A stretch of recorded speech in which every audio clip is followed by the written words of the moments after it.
Dan juga sepakat ulama ahlu sunnah wal jamaah, tempat yang paling agung di alam semesta adalah tempat tanah yang menghimpit jasadnya Rasulullah. Lebih afdal dari surga, lebih afdal dari arsy, lebih afdal dari kursi, lebih afdal dari mana tempat pun di alam semesta adalah tanah yang menghimpit jasadnya Nabi Muhammad. Sebab setiap manusia di dalam tubuhnya itu ada unsur tanah. Unsur tanah yang ada dalam jasad manusia, kita diciptakan dari tanah, dan setiap manusia itu ada unsur tanah. Tapi dari mana unsur tanah tersebut datangnya? Itu ulama mengatakan, sebagaimana diriwayatkan, unsur tanah itu bersumber dari tanah tempat kita dimakamkan kelak. Jadi unsur tanah yang ada dalam diri kita adalah sumber tanahnya itu dari tempat kita dimakamkan kelak. Dan unsur tanah yang ada dalam diri Nabi Muhammad, sumbernya dari mana? Dari tempat makamnya Rasulullah Sallallahu Alaihi Wasallam. Dan di situ kita tahu bahwa Rasulullah, Sayyidina Abu Bakar, Sayyidina Umar dari unsur tanah yang berdekatan satu sama lain, dan dimakamkan mereka bersamaan di tempat tersebut. Apabila tempat yang paling afdal menurut ijma' para ulama, tempat paling afdal di alam semesta adalah tempat yang menghimpit jasadnya Nabi Muhammad, maka bagaimana halnya dengan rahim yang menampung jasadnya Rasulullah, rahimnya Siti Aminah yang menampung manusia yang paling mulia di alam semesta, Nabi besar Muhammad Sallallahu Alaihi Wasallam.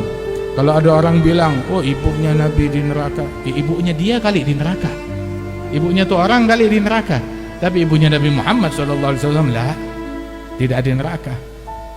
Dan sesungguhnya Rasulullah Sallallahu Alaihi Wasallam diciptakan oleh Allah Ta'ala, dibentuk jasadnya oleh Allah Ta'ala di dalam rahim yang mulia tersebut, rahimnya Siti Aminah binti Wahab. Subhanallah. Dan dahulu para pembesar-pembesar tabi'in datang berkunjung kepada Sayyidina Anas bin Malik. Saat datang kepada Sayyidina Anas bin Malik, para pembesar tabi'in tersebut, mereka mencium kedua telapak tangan Anas bin Malik. Mereka bilang, ya dan masata Rasulullah Sallallahu Alaihi Wasallam. Kedua tangan ini adalah tangan yang menyentuh tubuhnya Nabi Muhammad, menyentuh tangannya Nabi Muhammad. Diciumin tangannya Anas bin Malik. Kenapa? Tangan yang pernah menyentuh Rasulullah. Kemudian diciumin matanya Anas bin Malik.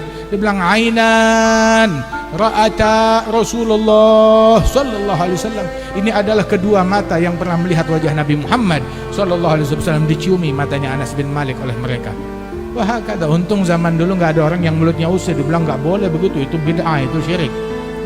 Mereka sahabat Sayyidina Anas belajar sunnah dari Nabi Muhammad, belajar tauhid dari Nabi Muhammad. Belajar tauhidnya bukan dari medsos, bukan dari ustadz yang nggak jelas dari mana ustadznya itu. Mereka belajar tauhidnya dari Nabi Muhammad Sallallahu Alaihi Wasallam, yang dulu waktu Nabi Muhammad cukur rambut, maka rambutnya Nabi Muhammad diperebutkan oleh para sahabat-sahabat. Semua memperebutkan rambutnya Rasulullah Sallallahu Alaihi Wasallam. Itu disimpan tuh satu genggam rambut oleh Abu Talha, dan rambut itu diberikan. Datang Sayyidina Khalid ibn al-Walid meminta bagian daripada rambut tersebut. Dibilang, saya minta rambut yang bagian depan, bagian jambulnya Rasulullah.